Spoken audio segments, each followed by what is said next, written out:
So when an attorney uploads a crash photo, what they ultimately get are three main numbers.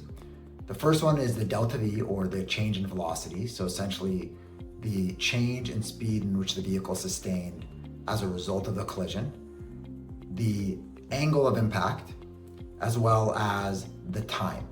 Those three metrics are very important when it ultimately comes down to injury, and overall are representative of the crash severity. The way in which we do that is essentially we've developed a vision model that has been trained on 20,000 plus cases, and we effectively evaluate the amount of damage that is represented in the photographs. So we look at the amount of crush damage, the amount of deformation that is represented in the photographs that happened to the car as a result of the collision, and we essentially quantify the amount of damage that is represented. And from that, we can essentially determine the amount of energy that was required to actually cause that damage. And from that, we can effectively back calculate the velocity. So silent witness has been shown to be more accurate than traditional accident reconstruction software. And the way essentially we did that is we essentially developed a machine learning vision model. And effectively, we collected 20,000 plus car accident cases. And we didn't just collect photographs and damage profiles of those accidents, but we also collected their onboard computer. So there's actually information from the National Highway Traffic and Safety Administration as an example, where there's actually onboard computer information, or what's referred to as the black box of an accident. And that black box or onboard computer information shows the things such as the change in speed the vehicle sustained as a result of the accident, whether the individual was wearing their seatbelt, the speed, the timing, the angles, all of those types of things.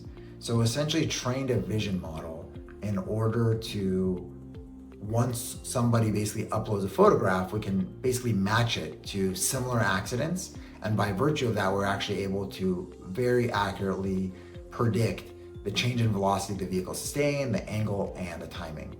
And the National Highway Traffic and Safety Administration actually utilize and also have a software that they utilize, an accident reconstruction software that they utilize called WinSMASH. And the WinSMASH has been shown to be accurate to, depending on kind of the severity of the accident, can anywhere be about 10% up to 20% off, different from the actual onboard computer, and actually shown to be far more accurate than WinSMASH. So silent witness can actually perform a complete accident reconstruction and injury analysis. It really just depends on the information that's uploaded. So for instance, if just photographs are uploaded of one vehicle, we could determine the change in velocity, we could determine the angle and the timing. If information is uploaded with regards to multiple vehicles, to impacting vehicles, let's say, then we can actually determine the relative speeds between the vehicles, not only just the change in speed. And if additional information is understood with regards to the case, we can actually determine the actual speed, liability, avoidance potential, and all of those things. In addition, if we have basic information with regards to the humans in the car, such as their height, their weight, perhaps their health condition, then what we can actually determine is essentially how they moved within the car. Did they impact anything within the vehicle? What were the forces imparted upon their body from those impacts? And then from that, we can actually determine whether the motion patterns and the accelerations and the forces that they experience in the car are actually consistent with the diagnosed and alleged injuries.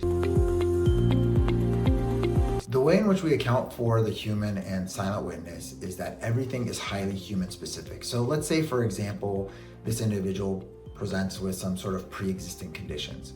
Well, what that effectively means is that if somebody, let's say, has degeneration as an example, degeneration is an age-related byproduct, right? Everybody ultimately has some level of degeneration, whether it's in their spine or wherever else in their body. And as somebody's body degenerates, or their spine degenerates as an example, their ability to tolerate forces and acceleration and different motion patterns reduces. And there's actually scientific research on how basically the tolerance or somebody's ability to tolerate those forces changes over time. So if we have information about the pre-existing conditions or health conditions, then we can actually determine whether this person was essentially less tolerant to the accident and whether there is a greater likelihood of sustaining an injury. And the example is very obvious, right? The likelihood of injury is very different for an 80-year-old woman than it is to LeBron James. So to treat them all as this kind of one-size-fits-all model effectively just doesn't work. So how they are seated in the car will affect what they may impact. Whether their head was rotated or whether they're leaning forward may affect the forces and accelerations on their neck. If they're seated close to the dash, that may affect whether their knees come into contact with the dash. So the seating position matters, the health condition matters, who this person is matters, right? So we're not only looking at just that kind of 1 second in time snapshot of the car accident, we also have to have a better understanding of who those people were before they even entered the car to determine whether there's actually injury mechanisms at play. So the value in which silent witness provides is we essentially bring expert level intelligence to every single case, right? We're essentially trying to democratize expert level of intelligence, right? So I've personally served as an expert witness for many years. And one of the biggest issues that I personally saw in the legal market as a whole is that it's only a fraction of legal cases actually have science involved in them, right? So there's only a fraction of legal cases where they really have the financial ability to actually substantiate having experts involved and to determine scientifically what happened in the accident.